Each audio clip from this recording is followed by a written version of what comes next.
Seeing me, those who are hearing me for the second time. But this time I am here with a special mission that I have to introduce some of my title holders here. It is truly a privilege for me that, and I am extremely heartfelt today for having a chance to introduce my title holder. They are the youth, they are the torch bearers of positive change in civilization, in our society. We truly believe that beauty and talent and influence, we need to use them for some good cause, that is a societal change. আমাদের সমাজকে পরিবর্তন করার জন্য বা সমাজের জন্য ভালো কিছু করার জন্য we need to give our youth a platform.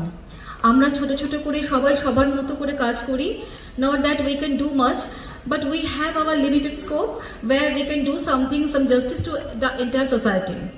And for that আজকে আমি আমার সঙ্গে এনেছি আমার king and queen of our beauty প্যাজেন্টে টাইটেল হোল্ডার্স যারা, তার মধ্যে শুধুমাত্র বাংলা থেকে miss Bengal, Mrs Bengal, mister Bengal হয়ে যায়নি, এর মধ্যে একজন ন্যাশনালে গিয়ে মিসেস এশিয়া হয়ে এসেছে একটি ইন্টারন্যাশনাল প্যাজেন্ট থেকে। তো they are my true torch bearers, they are my life lines. তো তাদের সঙ্গে আজকে আমি মঞ্চ ভাগ করে নিচ্ছি এবং তারা সোসাইটিকে নানা রকমভাবে আমার এবং গৌরবের এনজিওর যে নানা রকম কাজ আমরা করি একসাথে, সুন্দরবনে বা লক্ষ্মীকান্তপুরে একটু পরে আমাদের সঙ্গে উঠে আসবেন এক দম্পতি তার মেয়েকে নিয়ে।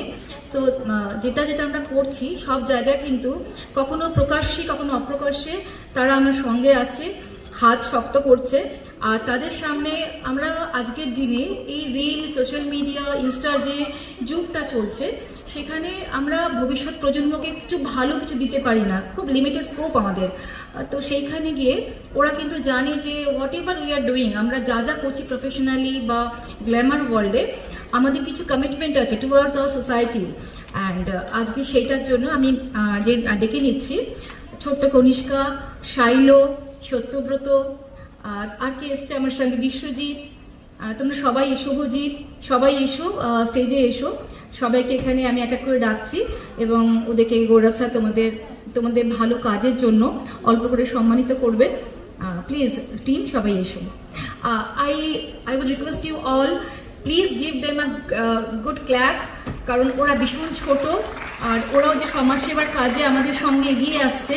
আপনারা মুখগুলো দেখিয়ে বুঝতে পারবেন যে কোথাও না কোথাও ইয়াং জেনারেশনকে একটু হলেও বোধহয় আমরা একটু অনুপ্রাণিত করতে পেরেছি।